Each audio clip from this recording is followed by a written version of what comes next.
বাসায় যে কোনো সময় আমরা চিকেন রোস্টটা তৈরি করে থাকি, কিন্তু কীভাবে রাঁধুনি রেডিমিক্স রোস্টের মশলা দিয়ে খুব সহজ পদ্ধতিতে রোস্ট রেসিপি করা যায় সেই টিপসও তোমাদের সাথে শেয়ার করব। Hello everyone, welcome hour another back to my channel. সবাই কেমন আছো? কীভাবে রোস্টটা রান্না করলে দেখতে অনেক লোভনীয় হবে, খেতেও অনেক টেস্ট হবে, এই ভিডিওর মাধ্যমে তোমরা তা বুঝতে পারবে। ফার্স্টে রোস্টের জন্য আমাদের নিয়ে নিতে হবে কাজু বাদাম, কাঠবাদাম, চীনাবাদাম। চাইলে তোমরা যে কোনো বাদাম ব্যবহার করতে পারো। বাদামগুলো আমি ফাটায় বেটে নেব, চাইলে তোমরা ব্লেন্ডারও করে নিতে পারো। রোস্ট করার জন্য একটা পাকিস্তানি মুরগির 4টে চিকেন নিয়ে নিলাম। মাংসগুলো নরম হয়ে আসার জন্য এখানে আমি কিছু পরিমাণ লবণ ব্যবহার করলাম, আর রেস্টে থাকার জন্য ঢাকনা দিয়ে ঢেকে দেব। নিয়ে নিলাম 1 প্যাকেট রাঁধুনি রোস্টের মশলা। যেহেতু আমার এখানে মাংসের পরিমাণ 1 কিলো, তাই এখানে আমি 1 প্যাকেট মশলাই ব্যবহার করব। 1 কিলো মাংসের সাথে 1 প্যাকেট ব্যবহার করতে হয়। আর মশলার সাথে কিছু পরিমাণ পানি অ্যাড করে নিলাম। পানির সাথে মশলাগুলো ভালোভাবে মিশিয়ে নিতে হবে। এরপর এখানে অ্যাড করে নিলাম 2 টেবিল চামচ টক দই। যাদের মাংসের পরিমাণ বেশি, অবশ্যই সবগুলো উপকরণ বাড়িয়ে দিতে হবে। টক দইও অনেক সময় টকের পরিমাণটা কম থাকে, তাই এই জন্য আমি এখানে একটা লেবুর কিছু পরিমাণের অংশের রস ব্যবহার করব।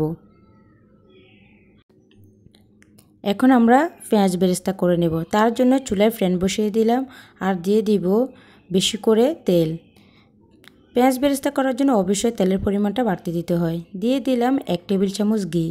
এই ঘিটা দেওয়ার ফলে পেঁয়াজ বেরেস্তা থেকে ভালো একটা ফ্লেভার আসে। তেলটা গরম করে নেওয়ার পর দিয়ে দিলাম 1 বাটি পেঁয়াজ কুচি। আর এই বাসা তেলে পেঁয়াজের বেরেস্তাটা তৈরি করে নেব। পেঁয়াজগুলো যখন লালচে কালার চলে আসবে, ঠিক সেই সময় পেঁয়াজগুলো উঠিয়ে নিতে হবে, না হলে কালো হয়ে যাবে। এরপর রোস্টটা তিতা হয়ে যেতে পারে। এখন আমি পেঁয়াজগুলো উঠিয়ে নিলাম। বেরেস্তার পর যে পরিমাণ তেল আছে সেই তেলে দিয়ে দিব চিকেনগুলো। 1 থেকে 2 মিনিট পর চিকেনগুলো উল্টিয়ে দেব, যখন হালকা একটু লালচে কালার আসবে। চিকেনগুলো বেশি ভাজা যাবে না, এতে করে চিকেনগুলো অনেক শক্ত হয়ে যেতে পারে। প্রায় 2 থেকে 3 মিনিট পর আমি চিকেনগুলো উঠিয়ে নেব।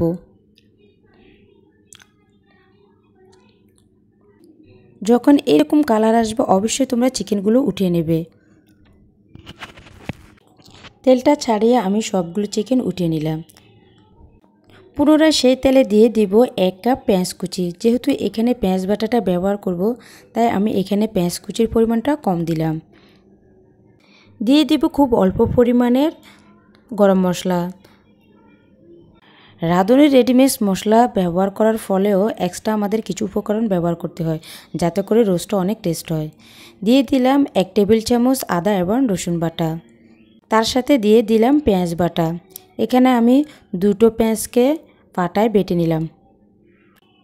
এইবার সবগুলো উপকরণ একসাথে ভালোভাবে মিশিয়ে নেব, যাতে করে পেঁয়াজের কাঁচা গন্ধটা চলে যায়।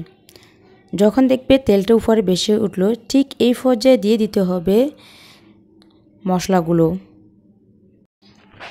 মশলার সাথে উপকরণগুলো ভালোভাবে মিশিয়ে নেব। দিয়ে দিলাম 1 টেবিল চামচ গুঁড়া মরিচ। যারা ঝাল খেতে পছন্দ করো, অবশ্যই চাইলে ঝালের পরিমাণটা বাড়িয়ে দিতে পারো। যেহেতু রাঁধুনি রেডিমিক্সে অনেক সময় ঝালের পরিমাণটা কম থাকে, তাই এখানে আমি 1 টেবিল চামচে গুঁড়া মরিচ ব্যবহার করলাম। দিয়ে দিলাম স্বাদমতো লবণ।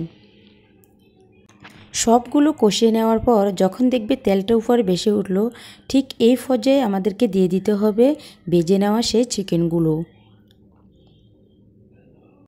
এক এক করে সবগুলো চিকেন উল্টিয়ে দেব।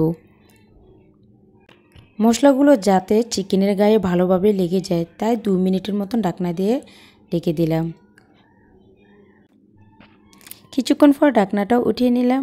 আবারও চিকেনগুলো ভালোভাবে নেড়েচেড়ে উল্টিয়ে দেব। মাংসটা সিদ্ধ করে নেওয়ার জন্য কিছু পরিমাণ পানি অ্যাড করে নিলাম। এখানে আমি 2 কাপ পানি ব্যবহার করলাম। বেশি পানি ব্যবহার করব না, এতে করে মাংসটা ছুটে যাওয়ার সম্ভাবনা থাকে, একদম নরম হয়ে যায়। ঢাকনা দিয়ে ঢেকে কিছুক্ষণ কুক করে নেওয়ার পর দিয়ে দেব সেই বাদামের পেস্টটা। দিয়ে দিব আধা বাটি তরল দুধ। এখানে আমি তরল দুধটা তৈরি করলাম 2 টেবিল চামচ গুঁড়ো দুধ দিয়ে গরম পানিতে তৈরি করলাম। প্রায় 3 থেকে 4 মিনিটের মতন ঢাকনা দিয়ে ঢেকে কুক করে নেব।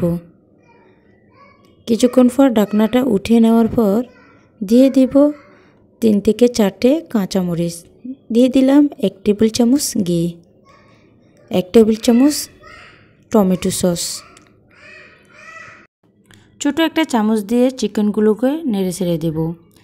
আবারও ঢাকনা দিয়ে ঢেকে দিলাম 2 মিনিটের মতন। এই সময় চুলোর আঁচটা একদম কমিয়ে দেবে, না হলে নিচের অংশ পুড়িয়ে যেতে পারে। ঢাকনাটা উঠিয়ে নিলাম আর দিয়ে দেব সে পেঁয়াজের বেরেস্তা। বেরেস্তাগুলো কিছু পরিমাণ রেখে দেব যখন পরিবেশন করব তখন দেওয়ার জন্য। ফাইনালি 3 মিনিটের মতন কুক করে ঢাকনাটা উঠিয়ে নিলাম আর আমার রোস্টটাও হয়ে গেল। এইভাবে তোমরা রাঁধুনি রেডিমিক্স রোস্টের মশলা দিয়ে বাসায় তৈরি করে নিতে পারো চিকেন রোস্ট। যারা রোস্ট রান্না করতে পারো না, চাইলে তোমরা এই রেসিপিটা ফলো করো, অবশ্যই চিকেন রোস্টটা বাসায় তৈরি করে নেবে। এরপর আমি এখানে সে বাকি বেরেস্তাগুলো দিয়ে দিলাম পরিবেশন করার পর। ফাইনালি দেখতেই পারতেছো আমার চিকেন রোস্টটা কেমন হলো। যারা তোমরা গরুর মাংসের কালা ভুনাটা করতে পারো না, সেই ভিডিওটা দেওয়া আছে, চাইলে সেই ভিডিওটা দেখে করে নিতে পারো। এই রোস্ট রেসিপিটা যদি সবার কাছে ভালো লাগে অবশ্যই সবাই লাইক কমেন্ট শেয়ার করবে। সবাই ভালো থাকবেন, সুস্থ থাকবেন। আল্লাহ হাফেজ।